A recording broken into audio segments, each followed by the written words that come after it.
El Niño ప్రభావంతో ఈ ఖరీఫ్లో ఏపీలో 51.8% వర్షాలు తక్కువగా పడ్డాయి. అయినా 2025-2026 రెండో త్రైమాసికంలో వ్యవసాయ రంగం 10.7% వృద్ధి సాధించింది. దీని వెనక రెండు వ్యూహాలు పనిచేశాయి. మొదటిది అనుబంధ రంగాల బలం. కూరగాయలు, మాంసం, గుడ్లు, రొయ్యల ఉత్పత్తి పెరిగింది. రెండోది మరీ ముఖ్యమైనది నదుల అనుసంధాన వ్యూహం. కృష్ణా డెల్టాలో పట్టిసీమ ద్వారా గోదావరి నీరు అందుతోంది. 2015 నుంచి 2025 వరకు 450 టీఎంసీల నీరుని ఇలా తరలించారు. ఈ సీజన్ లో 17.52 టీఎంసీలు కృష్ణాకి చేరాయి. దీనివల్ల ప్రకాశం బ్యారేజ్ వద్ద నీటి కొరత రాలేదు. ఇక రాయలసీమలో హంద్రీ నివా ద్వారా శ్రీశైలం నీటిని కర్నూలు, అనంతపురం, కడప, చిత్తూరుకి మళ్లించారు. కుప్పం, మడకశిర వరకు నీరు చేరింది. 6 లక్షల ఎకరాలకి సాగు, 33 లక్షల మందికి తాగునీరు లక్ష్యం. దీనికోసం గత ఏడాది 3,880 కోట్లు ఖర్చు చేశారు. ఇక భవిష్యత్తులో ఏం జరగబోతుంది అంటే రాయలసీమ, నెల్లూరు, ప్రకాశం జిల్లాలకి వెలుగొండ ప్రాజెక్ట్ చాలా ముఖ్యం. సెప్టెంబర్ 1న సీఎం చంద్రబాబు నాయుడు ఈ ప్రాజెక్ట్ ని ప్రారంభించబోతున్నారు. కృష్ణా జలాల్ని నల్లమల్ల సాగర్ జలాశయంకి తరలించడమే ఈ ప్రాజెక్ట్ లక్ష్యం. పూర్తయితే 4 లక్షలకి పైగా ఎకరాలకి సాగు,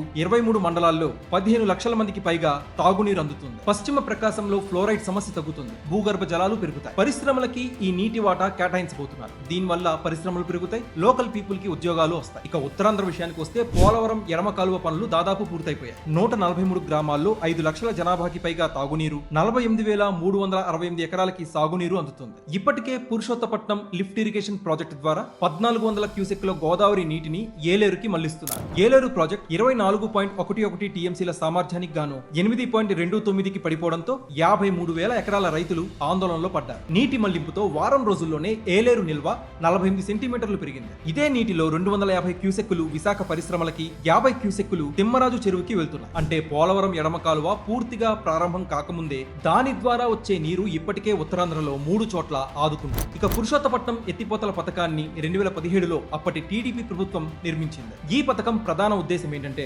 వర్షాకాలంలో గోదావరిలో భారీగా వచ్చే వరద నీరులో కొంత భాగాన్ని సమర్థంగా వినియోగించడం. మోటార్ల ద్వారా నీటిని ఎత్తి ఎడమ కాలువలోకి పంపి ఏలేరు, విశాఖ పరిశ్రమలు, చెరువులకి చేరవేస్తారు. పోలవరం పూర్తయ్యేదాకా ఆగకుండా ఇప్పటికే గోదావరి నీటిని వాడుకునేలా చేసింది ఇదే పథకం. మరో ముఖ్యమైన విషయం, మైక్రో ఇరిగేషన్ కంపెనీలకి గత ప్రభుత్వం 1100 కోట్లకు పైగా బకాయిలు పెట్టింది. కూటమి ప్రభుత్వం రాగానే 453 కోట్లు విడుదల చేసింది. దీంతో రైతులకు మళ్లీ డ్రిప్, స్ప్రింక్లర్ పరికరాలు అందడం మొదలైంది. ఏపీకి అసలైన బలం రైతే. ఆ రైతు బలాన్ని రెట్టింపు చేయడానికే ఈ చర్యలు, నదుల అనుసంధానం. ఓవరాల్ గా ఈ డెవలప్మెంట్ ఫేజ్ పై మీ అభిప్రాయం ఏంటి? కామెంట్ సెక్షన్ లో పంచుకోండి. Please like, share and subscribe.